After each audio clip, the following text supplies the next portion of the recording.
About a year ago, I made a video titled, "I'm literally begging you to stop enabling people," in which I spoke about how there are generally two ways to create a narcissist. One is by making a child feel worthless, but the second way is to make a child feel like they are above consequences. But this is still a huge issue, especially with parents enabling their children. So I figured I would discuss this today in even greater detail, this time providing two examples of what can happen when a parent enables their child. The first one is the case of Mackenzie Sharilla, the teenage girl who was found guilty of two people through her erratic driving, a case that was recently covered by the Netflix documentary The Crash. And the second is the case of Chris Watts, who was found guilty of unaliving his pregnant wife and 2 children, whose mother apparently seems like the final boss of boy moms. Let's get into it.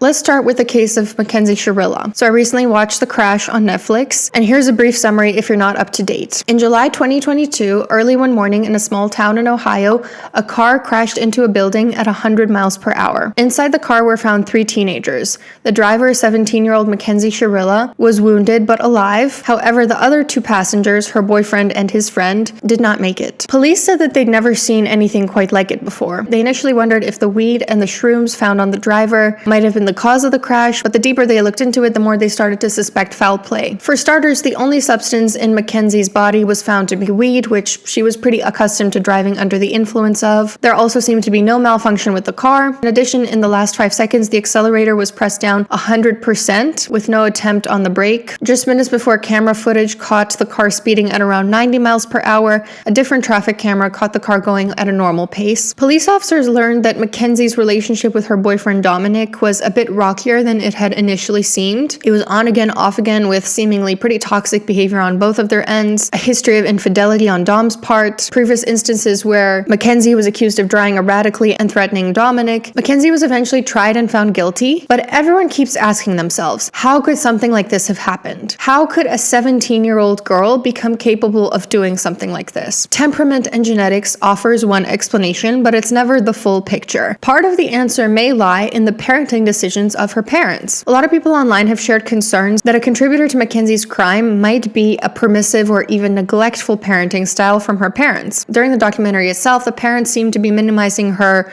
what seems to be pretty significant weed use. Contrast that with Davion's parents, who reported that when he was saying, everyone's doing weed, it's not that big a deal, kind of pushed back on this idea. Her parents would also offer excuses for her behavior at school, and allegedly there were no real consequences for the bullying that other students reported. Even when Mackenzie's mom was giving a statement in court, the judge admonished her because her statement was centering Mackenzie so much rather than acknowledging the other family's pain whatsoever. It also was very strange how her parents seemed to never really acknowledge or notice the very volatile nature of Mackenzie's relationship with Dominic. They sort of described the relationship as idyllic and, they were cooking together, they were living together, they were going to get married, when text messages between the two of them actually show they kept breaking up and it wasn't clear at all that they were going to be together long term. It's also very odd that they allowed a 17-year-old underage girl to live with, I think he was like 20 years old. The prosecutor who was interviewed in The Crash said that it didn't seem like Mackenzie had a lot of adult oversight. What happens when a parent makes excuses from their child and shields them from the consequences of their own actions? That child becomes allergic to accountability. They become adults whose motto is, that didn't happen, and if it did, it wasn't my fault, and if it was, it wasn't that bad, and if it was, I didn't mean it, and if I did, you deserved it. Let's take a look at Mackenzie's lack of accountability. First of all, that didn't happen. She claimed amnesia. She claimed to not remember any of what happened in the crash. And if it did, it wasn't my fault. She then blamed it on POTS. She said, it was a possible medical emergency. And if it was, I didn't mean it. She kept repeating that it wasn't intentional, even though she obviously did crash the car. And if I did, you deserved it. I found it really interesting that during the documentary, one of the first things she said about Dominic was he didn't have good communication skills, because that's somebody who is unfortunately not here anymore because of her actions, and yet still she is sort of speaking ill on someone who's not there to defend himself. Davion's dad said it best. He said the worst thing that could happen is for Mackenzie to be babied for the next 15 years by her parents and told she did nothing wrong and she never made a mistake in her life and she's the perfect girl and she's been completely wronged and the system's against her and the prosecution lied. it won't help her become a functioning adult when she gets out of prison. Permissive and or enabling parents and or neglectful parents fundamentally don't understand that they're doing their children a disservice by trying to get them out of the consequences of their own actions. Because human beings learn by trial and error. If I do X, then Y happens. And if Y is a negative consequence or a punishment, then that person will eventually decrease the frequency at which they do X behavior. I'm going to move on to the case of Chris Watts' mom in just a second. But first, just want to let you know I'm doing a 50% sale on both of my courses, the Connection course, which is over 4 hours on relationship skills, and also the Goal Getter course, which is over 2 hours on how to get any goal that you want. I almost never do course sales like this, so check it out, link is down below. Moving on to Chris Watts. The internet is full of horror stories about boy moms and mother-in-laws from hell, but in my opinion, none can match up to the boy mom final boss, the mother of Chris Watts. In 2018 in Colorado, a man named Chris Watts was interrogated by police under suspicion of killing his pregnant wife and 2 children. Initially, he denied everything. Then he admitted to killing his wife. Later, he also admitted to killing his children. It was discovered that Chris had been having an affair towards the end of their marriage, and it seems like he didn't want to deal with a divorce or his wife anymore, or his children for that matter. Now, how would you expect a healthy parent to react to the news that their child had unalived their grandchildren and daughter-in-law? I don't know about you, but it certainly wasn't the way that Cindy Watts chose to react in an interview that she gave. Apparently, Cindy couldn't stop herself from speaking ill of the woman her son while pregnant. Apparently, she didn't like Shanann from the beginning because she criticized her son in front of her. It was always a little strange that she always said a lot of things about Chris in front of me that I didn't like. Like, this isn't the kind of person I would date. He doesn't know how to do this, or he doesn't know how to do that. He looks like a skater boy. Look at his hair. Look how much stuff he puts on his hair. It was just on and on and on, and I just got a bad feeling. Which to me sounds like a mama's boy who never learned how to function on his own, and a woman just kind of making banter, making fun of her husband's hair. But even if it went beyond that, even if she was a super critical, miserable person, a woman being critical of her husband doesn't mean she deserves to be murdered. Boy moms have a terrible habit of believing their sons' wives must worship them in the same way that they do. And they take a real issue when their sons bring home a woman who is outspoken or assertive or empowered or simply doesn't infantilize them and expects them to be able to function as a human being without running to his mommy for a sandwich or to do his laundry. Cindy said, when Shanann needed something, he would run to her right away. When she needed something, he would run. He wouldn't walk, he would run, he would get it. He just always seemed to be right there at her beck and call.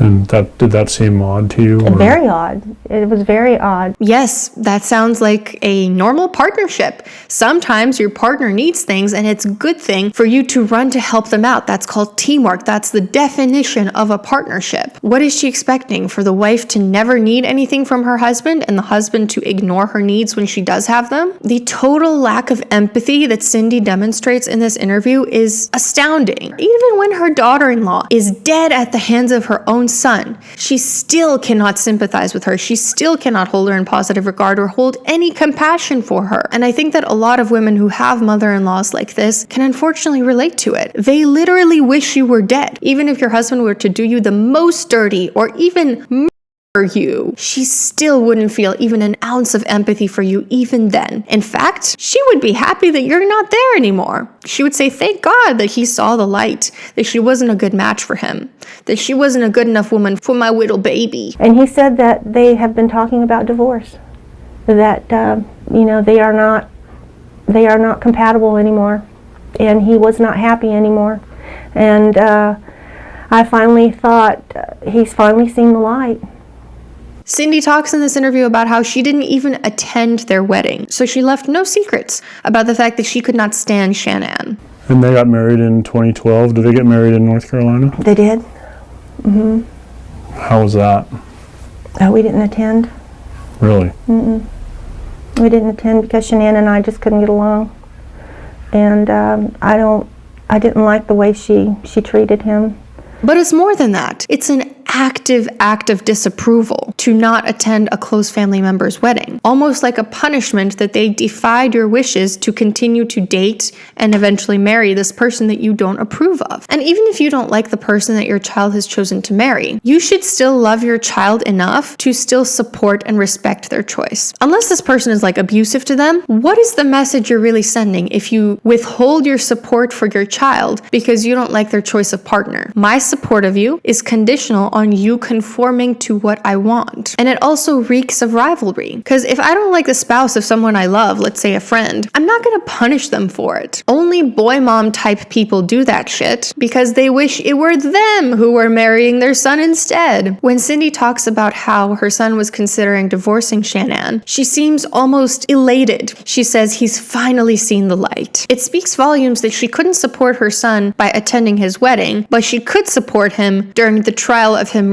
murdering his entire family. It's almost like it was never about her wanting to protect her son from the wrong choice of partner, just about sabotaging a relationship that she felt threatened by. So when their relationship was over because their son chose to unalive his wife, she immediately welcomed him back with open arms. It's so fucking twisted. It's so disgusting when a family member actively wishes upon the divorce of their loved one and gloats if they finally do break up, because it just shows those people value controlling their child more than they value the actual well-being of their child. It is all selfish. It all comes down to what's best for me and my self-esteem needs. Now you might be wondering, how does a boy mom who thinks her son can do no wrong mentally make sense of something like what her son did? Based on the interview I watched, it seems like Cindy is confused and somewhat in denial. She said on one hand she doesn't know what to believe anymore, but she floated the idea that maybe Shanann killed the girls and Chris only Shanann, despite the fact that Chris pleaded guilty, and despite the fact that there are mountains of evidence leading up to his conviction, she still acts like it's oh so mysterious what happened that day, what possibly could have happened. And it's almost like her idealization of her son trumps even her love for her grandchildren. Maybe because children are closer to what's called a narcissistic extension than grandchildren are. And so a lot of narcissistic boy moms project an idealized self-image onto their sons that society won't let them express towards themselves. It's safer for them to express to this narcissistic extension of themselves. And most grandparents adore their grandchildren, but narcissists typically pick and choose who gets to receive their idealization. And so if their child is the main person they're trying to idealize, then they're going to tell themselves whatever lies and delusions they need to preserve this image that they project onto their idealized child, that they're blameless and perfect. And boy moms in particular tend to put boys above girls. And so if we're dealing with a son who murdered your granddaughters, the choice is going to be pretty easy for a lot of these moms. I also thought that it was disgusting when the interviewer asked Cindy Watts what she would say to Shanann's family, and her response was completely centering her own pain. What would you say to Shanann's family if you could talk to them? God, I'm so sorry this happened. You know, for both our families, because we both lost everything. You know, they lost a daughter, we lost our son, we lost our grandchildren. We all lost. Everybody did. And you'll never get it back. And they were precious. They were so, so precious.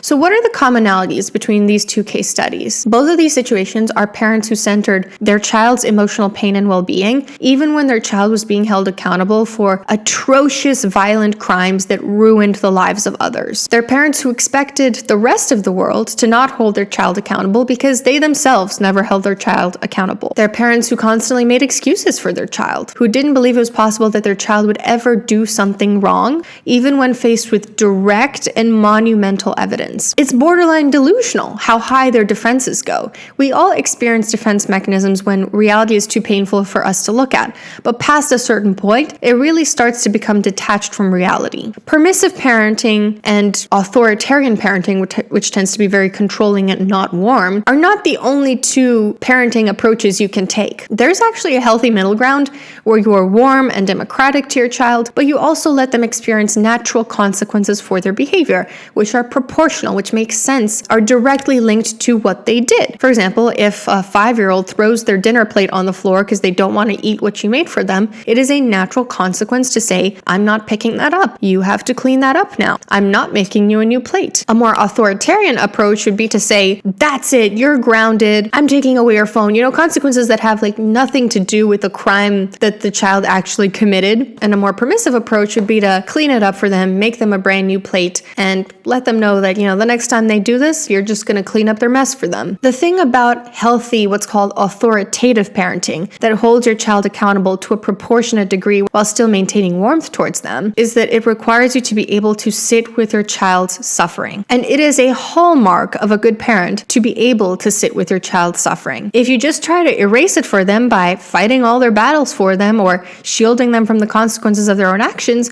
you are only prolonging their long-term suffering. Let me give you an example.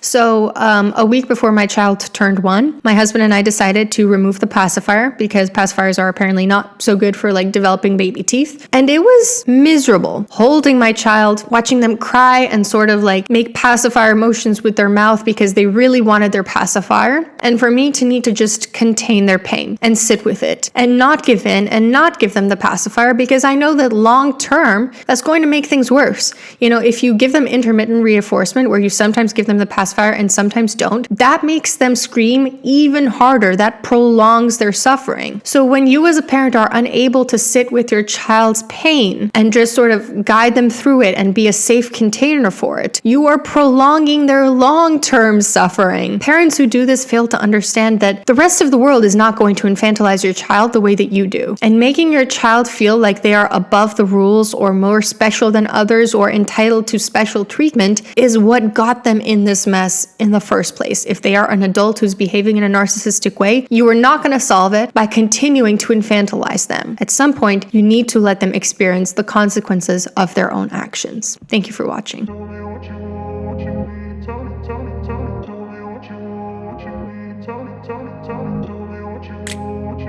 Tell me.